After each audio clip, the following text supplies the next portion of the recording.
So, let's talk about the academy.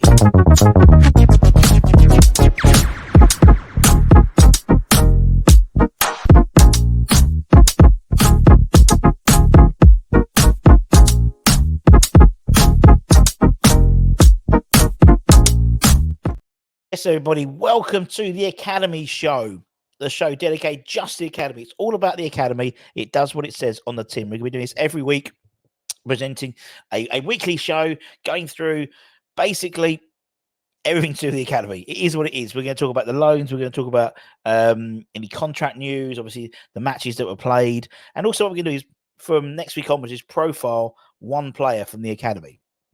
I give you more information because we have got some fantastic talent in those. We're going to concentrate on the 18s and the 21s, but we've got some fantastic talent in those groups, which probably don't get the plaudits they deserve, or you might have heard of them in passing, but the idea is we give you a bit more information about them.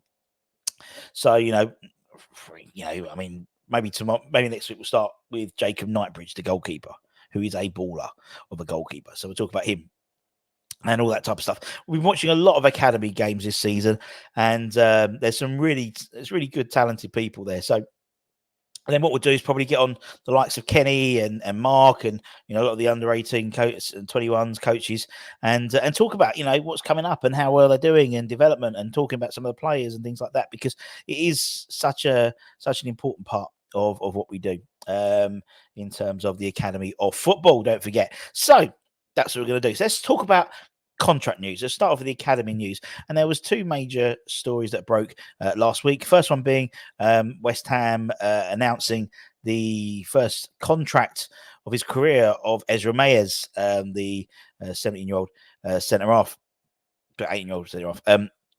Great player, and this could have gone just as a footnote in, on the website or anything. But this is a really key signing for us. Ezra is a fantastic player, and he did have the likes of, as I said before, Bayern Munich courting his signature. So this is a really good move for us. He's a great lad as well, very grounded, nice family, and he's a really good player as well. Centre half, he's not the tallest guy in the world, but he's got bulk, he's pacey, he can play with it on the floor, and he's one to keep an eye on in the next couple of years, definitely. I think he could easily develop into he'd develop into the 21s, no problem. But he could develop into a really useful player for us in a few years' time. So keep an eye on Ezra. Elsewhere, Callum Marshall, and this is a really good deal for us. Callum Marshall has signed another contract. He signed a new 3-year deal for us. The 19-year-old made his obviously first team debut for the club in the FA Cup earlier this season. Came with a little 10-minute cameo. Did really well. Got a couple of balls in, that type of thing. And he's signed pen to paper for a deal until summer of 2027. And obviously, subsequently, he then has gone out on loan to West Brom for the remainder of the Championship season. Now, this is what let's talk about the signing verse. Brilliant for Ezra, getting him signed on a deal. Callum, brilliant for him getting signed on a new deal. Obviously, Patrick Kelly signed up as well. So that's been the strategy of the club, is to get these players signed up on long-term deals to protect themselves, really, so they don't have any Sonny Perkins or Ashby type situations coming down. Obviously, the next one on the line is Mbama as well. And Callum would not have gone on loan unless he had signed that new deal. So that's fantastic. So that bit's great.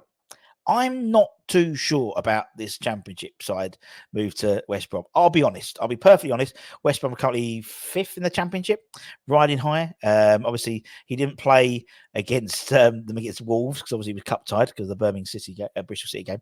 Their next game is actually at the Hawthorns on Saturday against Birmingham City, so another Midlands club. That'd be fun. And obviously, he joins former West Ham graduate Grady Diangana as well at West Brom. I think when you read it on paper, it sounds fantastic. Going to a Championship side in the top 5 who are pushing for the Premier League, but they are pushing for the Premier League. How much game time is Callum going to get? We don't know. Hindsight's a great thing. He might actually thrive under the pressure and be phenomenal and get into the first team and never look back. But I just don't think it could make or break him. I think, in all honesty, he's a very good player. He is, I've likened to a Craig Bellamy, really annoying, snips at the heels of defenders. If he was a defender, you'd hate to be up against Callum, because he is very, very just frustrating. He's always on you. He's always nipping at you, a bit like Craig Bellamy was. He's very quick. He's got a good turn of pace. He's very, very clinical when it comes to shots in the box, and that's what he has to be at West Brom. Really, if he plays, starts at West Brom or gets some game time, he may only have 1 or 2 chances the whole game. So he has to be extremely clinical. Where at some, like maybe under 21s, he might have half a dozen chances, 10 chances a game. So we'll wait and see. I'll wait. I hope to be corrected. I hope to be proven wrong with this move, but I just think it's a bit of a vanity project. I'll be honest. When you see the likes of how the others are going, like Freddie, and we can talk about them, Freddie and Kian and people like that, I just worry for him a little bit, because I just wonder that is it a move too big? Is it a division too big? You know what I mean, in terms of going through that cycle, in terms of I just don't want it to be a situation where he doesn't end up, where he ends up, it could backfire potentially, but we'll wait and see. I'm pouring cold water on it. I know I am, but I just worry. We want him to get out on loan, but it's got to be the right loan. I just wonder whether this is the right loan for him, but we'll wait and see. I said maybe like a League One side would have just given him a bit more air to breathe a little bit, because he's gonna go into a very, very, it's going to be a very, very what's the word, pressure cooker, really. As I said, they need to get into the Premier League. They're fifth at the moment. They need to get, keep their obviously playoff places, or maybe even push up for an automatic position. So there's going to be lots of pressure on him, but he might thrive under it, and I really hope he does. Really hope he does. So that's sort of the main contract news that's happened in the last sort of week or so. Obviously, the next deal is to try and get Mbama deal, and then maybe send Mbama out on loan towards the end of the transfer window. So we've got a few more days left of it. Now, in terms of those out on loan, we've got several players currently out on loan. Obviously, Callum didn't play on Saturday, as you could imagine. He'll be looking to make his league debut this Saturday against Birmingham City at the Hawthorns. Elsewhere, Freddie Potts. Freddie played the full 90 minutes in League One for his lone side Wycombe, as they drew 2-2 against the bottom of the side, Fleetwood Town. Wycombe are now just 4 points above the drop zone. Freddie picked up a yellow card as well. Good on you, Fred. And Gideon was named on the bench for Wycombe, but didn't come on. Next up for them is away to Cheltenham, I believe, in the weekend. In the National League, Kian Forson started for the Daggers in their home 1 defeat against Kidderminster Harriers. He was replaced in the 88th minute, and again the Daggers find themselves 3 points above the drop zone. Next up is a trip away to Solihull Moors on Tuesday night.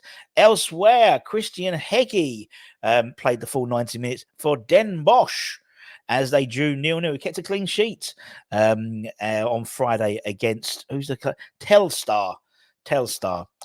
So that was great for him. They are currently, I believe, where are Den Bosch? 18th in league, and actually they have a bit of an upturn in the form since Heggie's gone there. They haven't lost in the last 4 games. They currently, Telstar was with 2 points below him actually. But regardless of that, well on Heggie, got a clean sheet. That's all you can ask for when he's a goalkeeper going out on loan. Elsewhere, we know the likes of Nathan Trott is out on loan as well. I think the trouble is, it's like there's so many. I think Nathan did a really interesting interview the other day, basically saying he doesn't really know what he's gonna do. He feels like he's ready to play for the club and that type of thing. But I just think you've been out on loan too much at the moment. I think they played a friendly. Was it them? They played a friendly yesterday, and they lost 1-0. Did he play? I don't know if he played or not. I can't see because it's a friendly. They don't give you the thing. They play Sigma on Saturday away, so he currently plays for Rage BK. He was with them last year. They got promoted to the Superliga in Denmark at the top division, and so they re-signed him for another year. Now let's talk about some games. It was a good weekend. Particularly put Friday and Saturday together. Good weekend for the academy. 2 wins for the boys, with the under 21s and the under 18s both winning in their respective Premier League divisions. Let's start with the under 18s, shall we?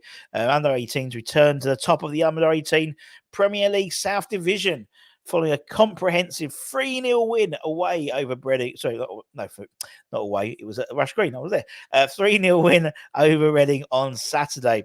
Josh Ajala scored a brace. He's in the middle there, taking his total to 6 in the league. And it's their 9th league win of the season. Kevin Keen's men respond. Well, technically, he was Kenny Brown as well. Kevin Keen's men responding well to their FA Cup Youth Cup setback last week when they lost to Man City on extra time. First-year scholar Emeka Adiale was also on the score sheets as they swept past Reading. That's consecutive wins to start 2024, and it saw them, more importantly, leapfrog Spurs and lead the pack in the Premier League South Division with 12 games played, 1 less than their North London rivals. To win that, they gave them further. Next up for them is another trip to Man City Cup tie, not in obviously FA Youth Cup because we're out of that one. This is the Premier League the Premier League Cup quarterfinal away to Man City on Saturday. Really going to be a really tough place to go. Maybe they'll get some one back from being knocked out of the FA Youth Cup potentially. People there was, as I said, Josh Ajala scoring a lot of goals for them. They've also got some really good players there. There's Adeli. They've got obviously by Ryan Bartram there as well. They've got Somali. Some really, really, really good players. And what's interesting as well was obviously a number of the guys who will be playing for the 18s might have played on Friday as well. The likes of Ollie Scarles, Lewis Orford, they tend to sort of interchange, particularly for the cup games. They tend to play for the 18s, so even better for the 18s. And talk about the under 21s, they won 3-1 on Friday, a very cold Friday at Rush Green. So it's a double Rush Green victories over the weekend, and that stretches their league winning run to 6 games. Following it was a 3-1 victory over Stoke. Some good goals. Sean Moore, who we signed from Cliftonville last summer, I believe it was. He scored his first goal in Claret and Blue. And what a shot he was. He rifled it into the top corner with his weaker right foot, really. Really took us all a bit by surprise, to be honest, because it was quite a frantic game. Very frantic. And both sides... It was a really fun game, really. Like, both sides were playing well. Also, Cam Swire, who was on loan at Crawley Town until being recalled before the FA Cup stuff because of Cam, Marshall had to go up and play. So, Cam was brought back, and Cam's come back a brilliant player. He's come back so strong. And that's where going out on loan really does help in terms of strength. Considering also, Cam scored, and also George Earthy, as you can see, he scored the goal in the second half. I think the other 21s are now sitting second in the Premier League 2 South, having taken 29 points from their first 12, almost. Always perfect. Now, what was quite interesting was the Stoke side included 2 former Premier League players in Kieran Clark and Dwight Gale. And to be honest, they didn't stand out at all against our boys, in all honesty. Michael Forbes at the back marshalled pretty much a Premier League striker in terms of Dwight Gale, or a very good Championship striker in terms of Dwight Gale, out of the game pretty much. He didn't have a sniff. And Cam didn't shy away from a physical battle against Kieran Clark either. So for me, it was really interesting to watch them. Next up for the 21s is the next round of the Premier League International Cup. They play their rescheduled tie against Dinamo Zagreb on Wednesday. at the Chigwell Construction Centre, not a Rush Green, Chigwell Construction Centre. 7 p.m. kickoff. Make sure you get down there. It's always good to cheer on the boys. As I said, they've got some fantastic players, play some really good football, really exciting. Both sides. Stoke came out and had a good game as well. It was a really interesting side for both of them. And I think, the first goal you thought was going to be the decider, not be the decider, but it settled everything down when the first goal went in. But as I said, and again, George played really well. I think man of the match for me was probably I thought Cam did really well playing at centre forward. Obviously with Callum going now, and obviously Josh played on Saturday. We only had one forward on the bench, one sort of striker really. The likes of Dan Chester and stuff were on the bench. Didn't get any game time. So be interested to see what they do. Maybe move up Liam Jones, for example, Steve Jones's boy. He currently plays in the 18s and sort of scoots between the 18s and the 21s. He's been banging them in for the 18s, so maybe he might move up for some of those games potentially as well. So there's a lot of movement between the 18s and the 21s in terms of people moving up and down as and when important games happen. So it's really interesting to see the sides that turn up. But as we said, I did a little post-match review, instant review at Rush Green on Friday for a couple of minutes. So go and check that out if you're interested about that. And that's it, my friends. As I said, this is the first one. We're going to be doing these every week. And we'll be doing something we'll be doing anything newsworthy, loan stuff, and then the reports of the youth team games as well. Hope you enjoyed that. Let me know in the comments if you do, what you want me to profile, any players you want me to talk about.